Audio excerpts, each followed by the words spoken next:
What Scott Ford is doing could get him arrested and cost him his licence. I know I'm running a huge risk, but I don't feel I have a choice. Scott's been prescribed medicinal cannabis by his doctor. I'm not impaired, but push the button, head out in the road, and I could become a criminal.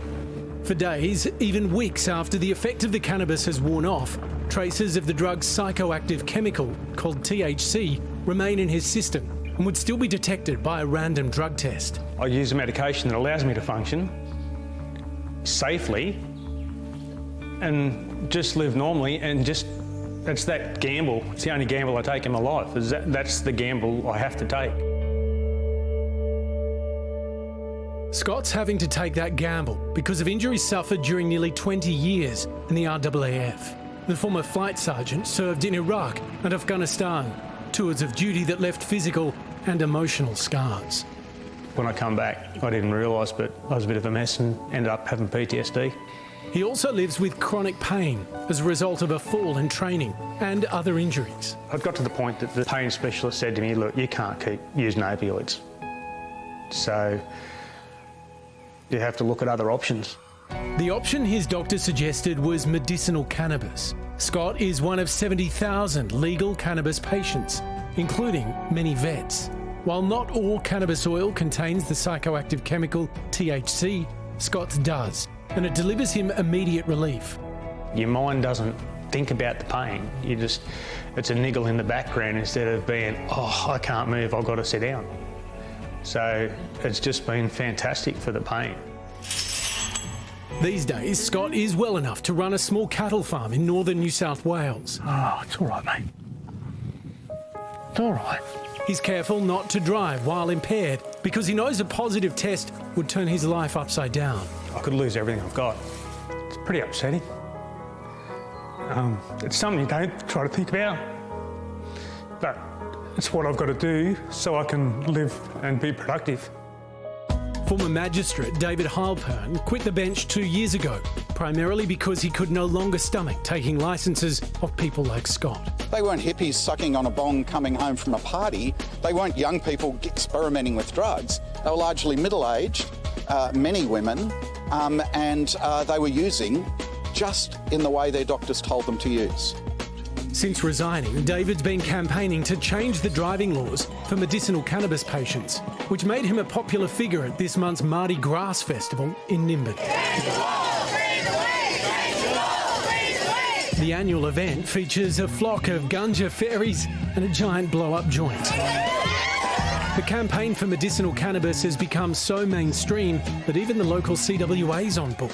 You know, we were the nutty hippies saying it was a medicine. Now people agree it is a real medicine. Mardi Gras organiser and longtime activist Michael Balderstone doesn't have to go far to find the war on drugs.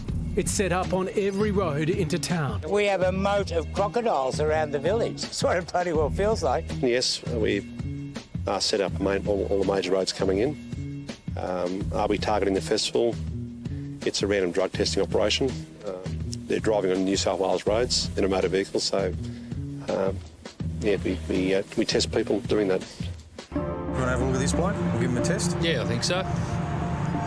This road safety video shows police testing saliva for the presence of THC, which is found in most legal cannabis prescriptions. He's gone positive to cannabis. Being high on THC can alter perception of distance and time and seriously affect a driver's ability. So you're under arrest and you need to come back into the bus for a secondary drug test. But unlike a breathalyzer, the swab doesn't measure impairment.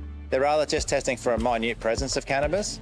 So someone can have had cannabis yesterday or last week and still potentially test positive. It's like saying to someone, like, you can have a beer, but tomorrow you can't drive. Brisbane-based Dr. John Tay is one of 4,000 physicians in Australia prescribing cannabis to treat more than 100 different medicinal conditions. A lot of patients are deciding not to partake in cannabis medicine treatment, which probably will be very beneficial for them because of fear of breaking the law and breaking these driving laws. At a parliamentary inquiry in June, the New South Wales government justified its laws by claiming of the 264 fatal crashes in New South Wales in 2020, THC was a factor in nearly 60 deaths. THC was a factor in nearly 60 deaths. Are you serious? You can't be serious. Yeah, so we know that Is that your... Did you draw that Presumably a bunch of women, maybe that was a factor in their death. Did you... Order. New South Wales Greens MP Kate Fairman says there's zero evidence prescription cannabis is to blame for a single fatality in Australia. If you have traces of THC in your system from taking a substance 5 days ago, of course it didn't cause the crash, but it was potentially, that's how it's listed in the data, that THC caused that fatality. Tasmania is the only state allowing legitimate cannabis patients an exemption as long as they're not impaired.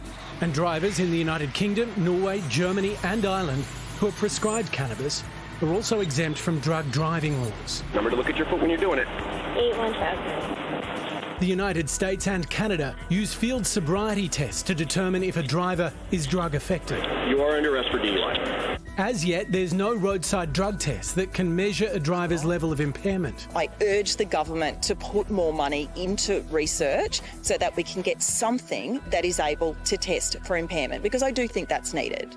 Until then, getting behind the wheel could cost you not only your licence, but your livelihood.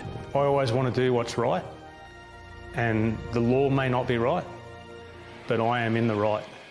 I think it's interesting to see the way this conversation and debate, if you want to call it that, has really moved from something that was not that long ago on the fringes to something that I think a lot of Australians know about. Yeah. I was interested, Barry, you were saying earlier today you have tried some of this? I've tried the CBD oil. I get a lot of joint pain and I had trouble sleeping a long time ago now. Put a couple of drops under the tongue and I slept like a baby. It really worked for me. But I did get the oil from Nimbin. And I think there might have been a touch of THC in it because before I went to bed, I had 4 boxes of cheeses and a block of chocolate. That's still up for debate. Were you sceptical about it, though, like in terms of an actual treatment? You were saying from your football career, you do actually have a lot of physical issues. Yeah, well, it absolutely worked for me. As I said, I had trouble sleeping. I had really achy joints, lower limb joints. And, yeah, it absolutely worked for me. Stopped the pain straight away and I slept, as I said, like a baby. So I don't take it all the time, but it was just the pain relief I needed at the time and it absolutely worked. But surely this is just common sense. This is doctors talking to police and a box being ticked. Tasmania, as is so often the case, gets it right. Yep. About half of all legal cannabis prescriptions have been issued in Queensland, where a review is underway into whether patients should be exempt from drug driving prosecutions.